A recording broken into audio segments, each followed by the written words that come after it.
بسم الله الرحمن الرحيم.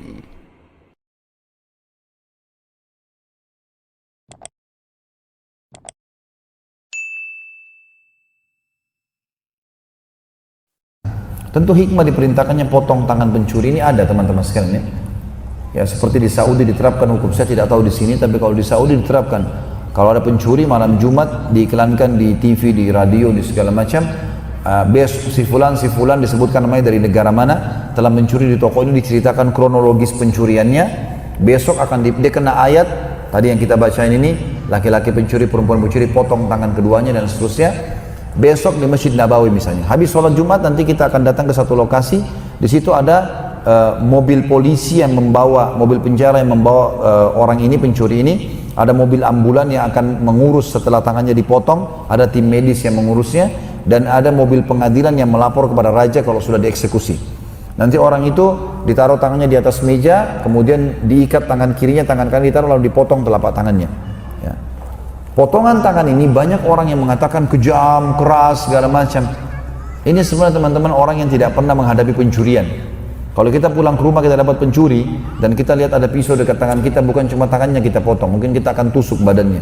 Tapi Islam datang mengatakan tangkap, iklankan supaya dipotong. Dan bayangkan kalau ada orang hadir dan niat mencuri, dia lihat tangan dipotong, maka tentu dia akan berhenti mencuri. Satu orang dipotong tangannya, 10.000 orang berhenti mencuri. Tidak asing di sini kan, di negara-negara Timur Tengah, mungkin termasuk di sini di Saudi jelas, mobilnya orang mewah-mewah pinggir jalan nggak ada yang berani sentuh. Ya, sentuh tangannya melayang. Di Indonesia bisa lagi lampu merah, spion dipatahin, mobil ada orangnya di atas, orang lewat naik motor dipatahin spionnya orang. Itu kalau koruptor-koruptor semua tangkap, iklanin si fulan di fulan telah mencuri, besok potong tangannya di Masjid Istiqlal. Nah, berhenti itu semua. Ini. Masalahnya mereka masuk penjara, penjaranya enak, pakai AC, makannya enak, gitu kan, bisa keluar dengan surat izin, ya bagaimana? Nggak kapok lah, gitu kan? Seperti itulah. Jadi ada hikmah-hikmah syar'i di sini. Satu dipotong, 10.000 orang berhenti mencuri. Itu ayat 38. Saksi bahasan kita ayat 39-nya masih berlanjut. Ayat 39 kata Allah, "Faman taba min ba'di dzulmihi wa aslaha fa innallaha yatubu alaihi innallaha ghafurur rahim." Barang siapa yang bertobat di antara pencuri-pencuri itu sesudah melakukan kejahatan itu dan memperbaiki diri, maka sungguhnya Allah menerima taubatnya. Sesungguhnya Allah Maha Pengampun lagi Maha Penyayang. Perlu digarisbawahi satu hal teman-teman, dalam hukum Islam beda hukuman bagi orang yang kepergok melakukan satu perbuatan dengan orang yang tidak kepergok. Kalau ada orang kepergok mencuri, kepergok berzina, ketangkap basah, maka ini dieksekusi, harus dipotong tangannya walaupun dia taubat. Jadi misal dia kepergok lagi mencuri, masuk di penjara, lagi diproses di penjara, dia dapat ceramah, dia dengar ceramah, dia taubat, tetap dipotong tangannya karena dia kepergok tadinya.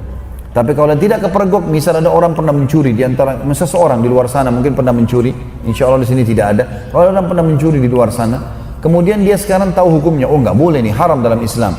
Bagaimana caranya? Nggak usah pergi mengaku ke Ustadz saya pernah mencuri Ustadz. Ya, seperti agama Katolik bisa mengaku dosa, dipercikin air langsung bersih dosanya. Enggak. Jadi antara antum sama Allah, jangan dibuka-buka. Kalau mau tanya hukum bisa, misalnya bilang, apa hukumnya orang pernah mencuri? Bagaimana cara taubatnya? Secara umum, tidak usah bilang saya pernah mencuri. Nggak ada pengakuan dosa dalam Islam. Antara antum sama Allah. Pernah berzina, antara antum sama Allah tutup, jangan dibuka. Sampai kata Nabi SAW, orang yang paling buruk kedudukannya di sisi Allah adalah orang yang Allah tutupin aibnya, lalu dia bongkar sendiri. Misalnya tadi malam dia berzina, Allah tutup sampai subuh nggak ada yang tahu. Besok pagi masuk kantor dia cerita sendiri sama temannya. Ini orang yang paling buruk di sisi Allah Subhanahu Wa Taala. Allah tutupin malah dia buka sendiri aibnya.